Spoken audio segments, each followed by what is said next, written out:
c'est fini, là, on a terminé la rénovation, mais il fallait voir ça au moment de la rénovation. On a même des voisins qui sont passés avec des livres historiques en nous disant voilà comment était la rue à l'époque.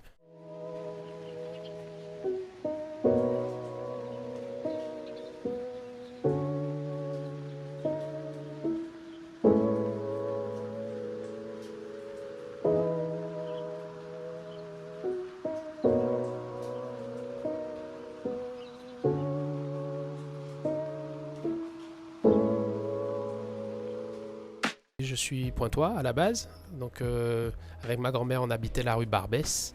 Et puis les choses de la vie ont fait qu'on a quitté Pointe-à-Pitre, ma famille, on est parti sur Petit-Bourg.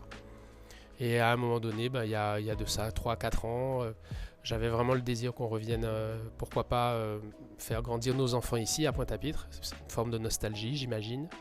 Et on s'est mis en recherche d'un petit logement, parce que petit logement, petit budget. Et on est tombé sur ici. Donc à la base, ici, l'idée c'était d'avoir notre foyer là, donc de vivre ici. C'était ça. Et puis là, à ce moment-là, on n'avait pas encore d'enfant. Puis après, on a eu un enfant, toujours viable. Puis après un deuxième, plus compliqué. Puis un troisième, bon, c'était plus guère possible. Et pour finir un quatrième, bon, on a dit, bon, enfin, c'est plus le sujet. Et les choses font qu'entre-temps, on a eu un cinquième bébé, Maravilla. Et c'est lui, on a dit, c'est tout indiqué ici pour lui par rapport à ce que c'est comme projet. C'est un bel écrin et ça permet de fusionner entre l'idée et l'idée aussi de la transmission. Quand Jean-Paul m'a dit on achète une maison à Pointe-à-Pitre pour la rénover et ces vieilles bâtisses sont en voie de disparition, il faut en faire quelque chose, c'est comme s'il m'a demandé vraiment de le faire. Et donc c'est comme quand on achète une vieille voiture, on la rénove par cœur, par plaisir, par le côté architectural, de découvrir tous les détails architecturaux créoles qui sont magnifiques. Enfin, il y en a plein et on s'est régalé pendant la rénovation de cette maison pour les mettre en avant, les fenêtres persiennes, les volets, les grosses portes, le trait de Jupiter, tout ce qui va être aussi, tous les détails de bois. Et donc on a fait 2 ans de travaux pour vraiment sublimer cette maison et lui redonner son essence originelle.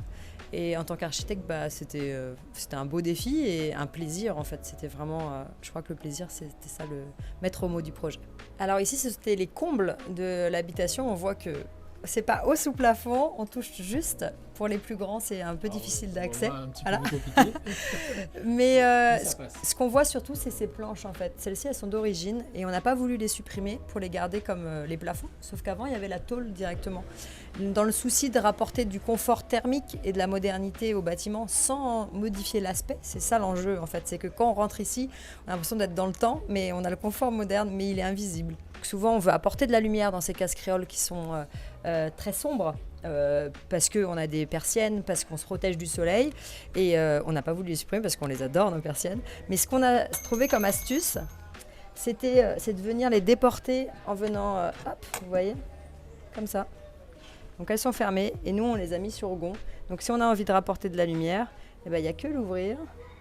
Hop, vous êtes en direct sur la rue et vous la calez et ça rapporte de la fraîcheur parce que y a beaucoup plus de vent et puis vous avez une grande luminosité dans la pièce. À l'époque, la maison, c'était vraiment un bloc. Et là, en fait, tu es dans la partie des cuisines. Donc, les cuisines étaient séparées de la maison en elle-même. Donc, tu retrouves le jeu des grosses portes également sur cette façade. Nous, on l'a gardé, mais on est venu formaliser la cuisine avec de la modernité. Mais à l'époque, tu avais un réchaud ici. Et c'est là également qu'il y avait la vaisselle était sur le côté. On est à peu près dans la même disposition qui régnait à l'époque, sauf que là tu te retrouves avec le mobilier de cuisine moderne. Mais c'est la même logique. Et puis ensuite on est venu couvrir et on a fait une concession encore à la modernité en mettant des Velux pour ramener de la lumière. Mais ils l'avaient déjà fait à l'époque parce qu'ils avaient mis une toiture translucide. Donc ça permettait d'avoir énormément de lumière en cuisine et surtout tard le soir. Donc ça, c'était très intéressant. Nous, on en a fait une transposition modernisée, mais c'est bien eux qui avaient l'idée, quoi. Là, ça, c'est une concession à la modernité, mais Aude t'en parlera mieux, parce que ça, c'est très technique. Et ça, fallait vraiment aller chercher pour trouver ça. Alors, cet escalier à pas japonais qui débarque dans les Antilles. La problématique en fait qu'il y avait, c'est qu'avant on avait une échelle pour monter dans les combles parce que ce n'était que des combles. Sauf que des combles, tu vas pas tous les jours en faisant des allers-retours. Donc l'échelle, c'était pas terrible. Sauf que la hauteur sous plafond est quand même assez haute. Et donc pour pouvoir grimper, là on doit avoir 2,70 d'hauteur sous plafond. Il faut, par rapport à un escalier standard, ça allait se déployer jusqu'au fond de la cuisine derrière. Et donc la solution de pas japonais, qui est l'alternance entre gauche-droite, gauche-droite, gauche-droite, donne la même efficacité qu'une échelle au niveau de l'emprise au sol, de déploiement, mais un confort où tu peux... voilà, en décalé. Et donc, petite démonstration du pas japonais. Allez, go, c'est parti. Hop, droite-gauche tout le temps. Droite-gauche. Et tu montes hyper confortablement, les mains libres, et c'est facile, quoi. Alors là, je t'emmène voir justement la porte qui a permis de retrouver toutes ces couleurs d'origine, les couleurs d'origine de la maison, dont je te parlais tout à l'heure. Alors, c'est celle-là. Donc tu vois, on a pris le temps de la poncer et d'aller chercher toutes les strates de couleurs que tu avais et qui ont été accumulées au fil du temps, parce que les gens ne ponçaient pas pour un peindre, ils venaient peindre par-dessus. Donc tu vois, elle raconte plein d'histoires avec une sorte de bleu, un vert, un crème, enfin énormément de choses. Et puis carrément le bois, un bon bois rouge, quelque chose de costaud, quoi. Ici, la planche que tu vois ici, on l'a faite avec le poirier de la maison sur l'exploitation.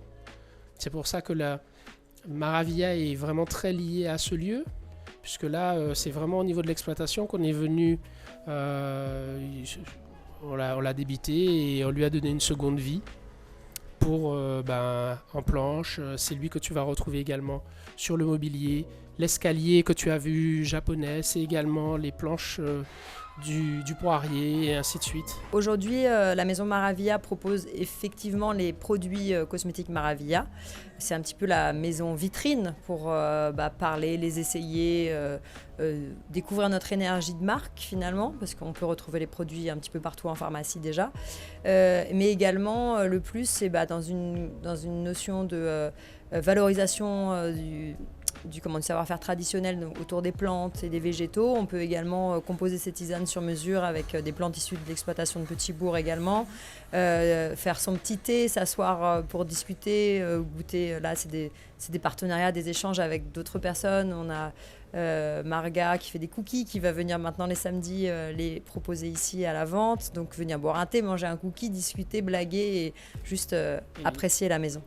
Et profiter de l'art de vivre pointois en fait au final, parce que là tu as vraiment l'architecture de la case créole et c'est comme ça qu'à l'époque moi j'ai grandi, j'ai vécu et on rentrait chez les grandes personnes et c'était vraiment comme ça en fait, très coquet, très cosy et toujours une bonne petite chose à manger. Et ça c'était important ça. Et en fait c'est cet art de vivre qui nous tient à cœur et en fait, Maravilla permet de faire cette transition entre un cosmétique, le cas échéant un savoir-faire ou une vision, et puis ensuite, pas une nostalgie, mais une façon d'approcher la ville et de vivre sur la ville de Pointe-à-Pitre.